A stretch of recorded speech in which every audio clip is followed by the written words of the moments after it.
Bismillahirrahmanirrahim. In the name of God, the most merciful, the most beneficent. Good afternoon, bonjour, assalamu alaikum, bakhair raghle. Mr. Prime Minister, Madam Trudeau, Sophie, Mr. Speaker, members of the House, members of the Senate, distinguished guests, my parents, Ziauddin and Torpikai,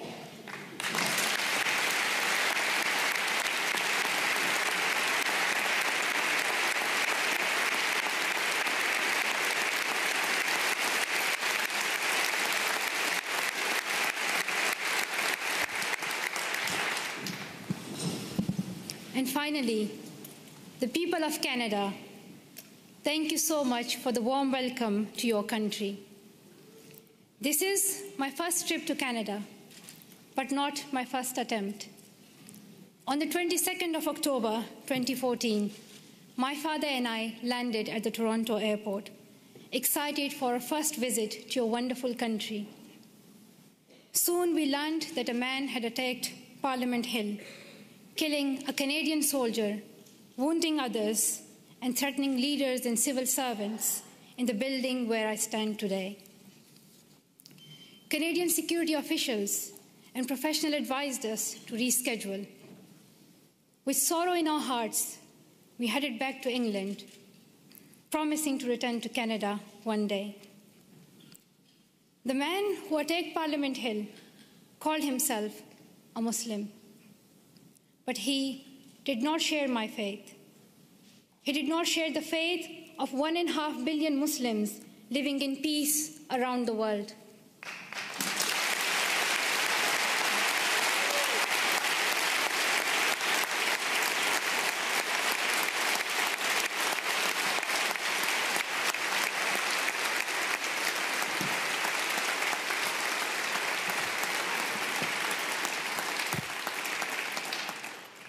Sorry, the podium became too high, so I'm short-sighted. I couldn't read some of the words. So now I can read my speech. Back to my point that the man who attacked Parliament Hill called himself a Muslim, but he did not share my faith. He did not share the faith of 1.5 billion Muslims living in peace around the world. He did not share our Islam, a religion of learning, compassion, and mercy. I am a Muslim, and I believe that if you pick up a gun in the name of Islam and kill an innocent person, you are not Muslim anymore. You and the person who attacked Parliament Hill and all these terrorists do not share my faith. Instead,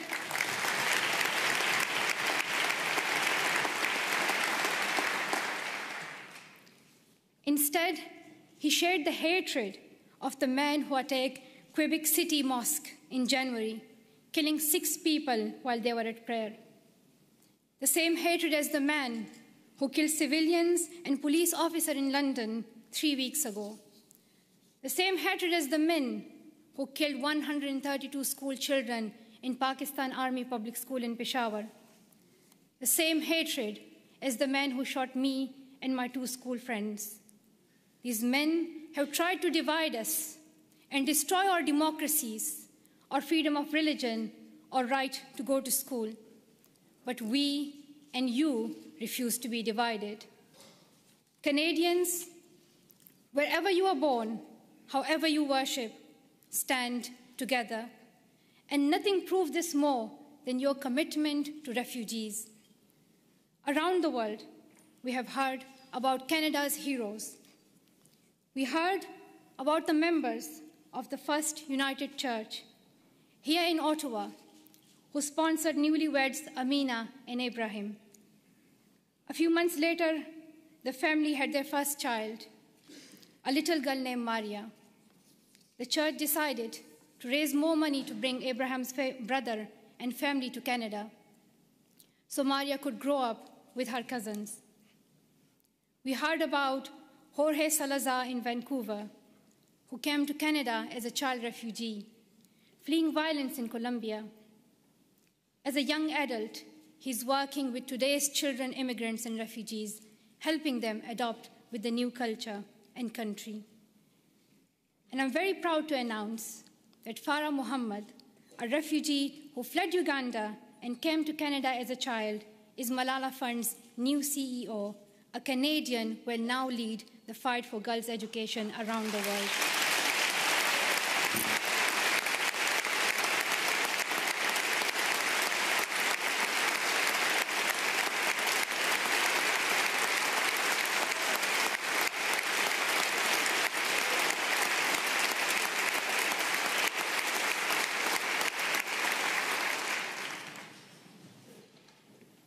Many people from my own country of Pakistan have found a promised land in Canada, from Maria Topikai Wazir, a famous squash player, to my relatives here today.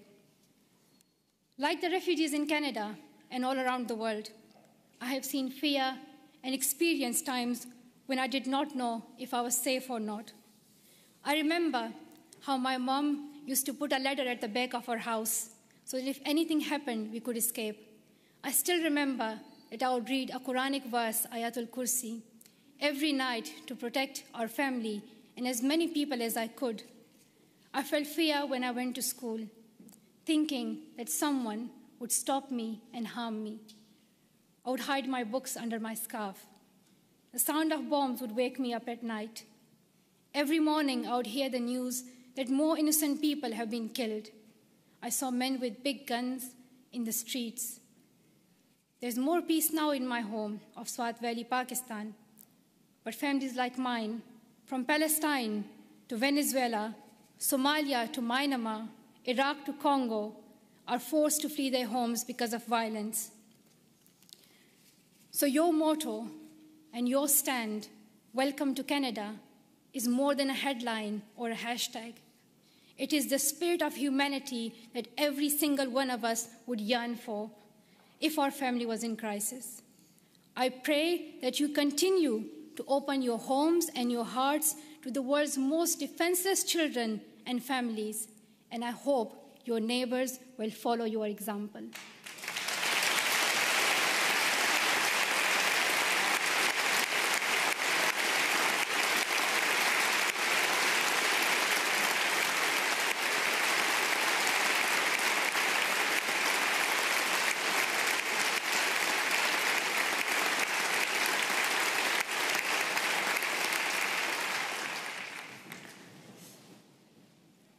I'm humbled to accept honorary citizenship of your country. While I will always be a proud Pashtun and a proud citizen of Pakistan, I'm grateful to be an honorary member of your nation of heroes, though I still require a visa. But that's another discussion.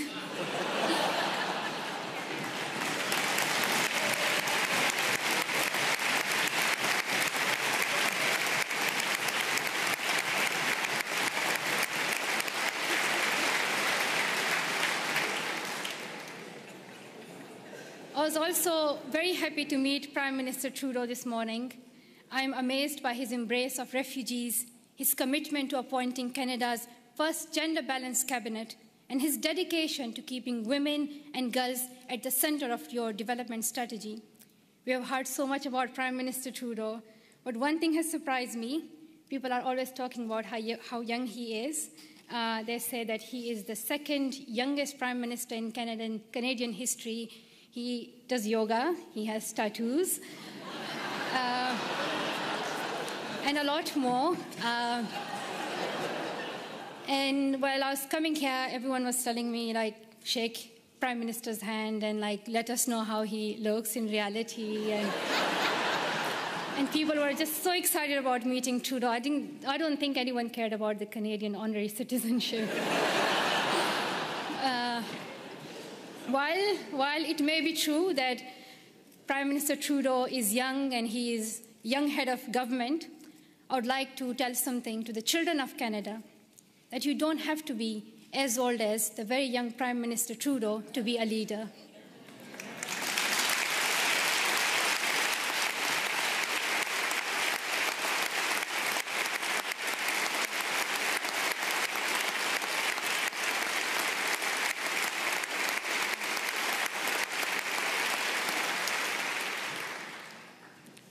I'm like on still page 7, so there are like a lot left. So if you do the standing ovation again and again, you'll get tired. Just to let you know, there's a lot left. But I want to share my story that I want to tell the children of Canada that when I was little, I used to wait to be an adult to lead. But I have learned that even a child's voice can be heard across the world. And to the young women of Canada, I want to say that step forward, raise your voices, and the next time I visit, I hope to see more of you filling these seats.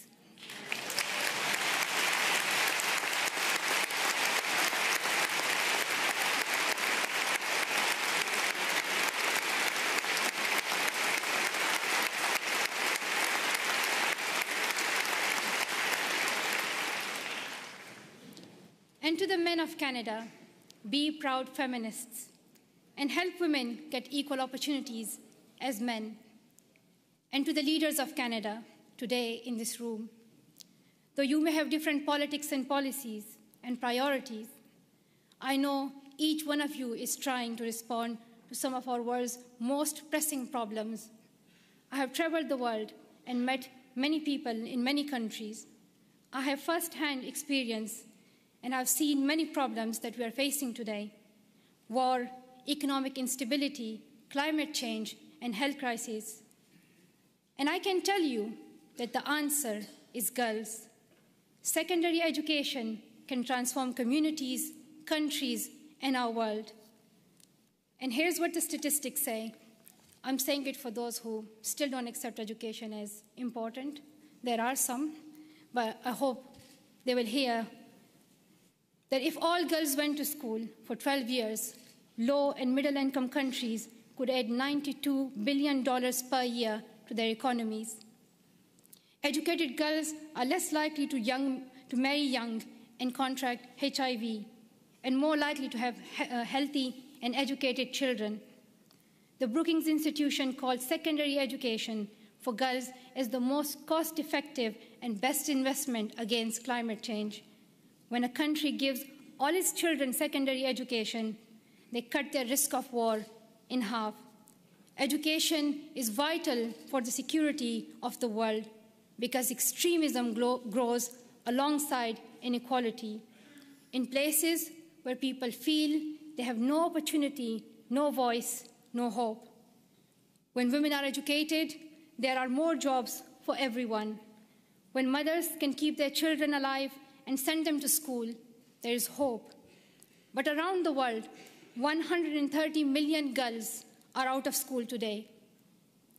They may not have read the studies, and they may not know the statistics, but they understand that education is the only path to a brighter future, and they are fighting to go to school. Last summer, on a trip to Kenya, I was introduced to the bravest girl I have ever met. At age 13, Rahma's family fled Somalia and came to Dadaab, the world's largest refugee camp. She had never been inside a classroom, but she worked hard to catch up, and in a few years, graduated primary school. At 18, Rahma was in secondary school when her parents decided to move back to Somalia. They promised she could continue her education. But when her family returned to Somalia, there were no schools for her to attend. Her father said her education was finished and that she would soon marry a man in his 50s, a man she did not know. Rahma remembered a friend from the refugee camp who had won a scholarship in a university in Canada. She borrowed a neighbor's internet and contacted him through Facebook. Over the internet, the university student in Canada sent her $70. At night, Rahma snuck out of her house, bought a bus ticket, and set out on an 8-day-long trip back to the refugee camp, the only place she knew she could go to school. Through the Sustainable Development Goals, our nations promised every girl she would go to school for 12 years. We promised that donor countries and developing countries would work together to make this dream a reality for the poorest girls in the world. I know that politicians cannot keep every promise they make, but this is the one you must honor. World leaders can no longer expect girls like Rahma to fight this battle alone. We can gain peace, grow economies, improve our public health and the air we breathe, or we can lose another generation of girls. I stand with girls as someone who knows what it is like to flee your home and wonder if you will ever be able to go back to school. I stand with girls as someone who knows how it feels to have the right of education taken away and your dreams threatened. I know where I stand. If you stand with me, I ask you to seize every opportunity for girls' education over the next year.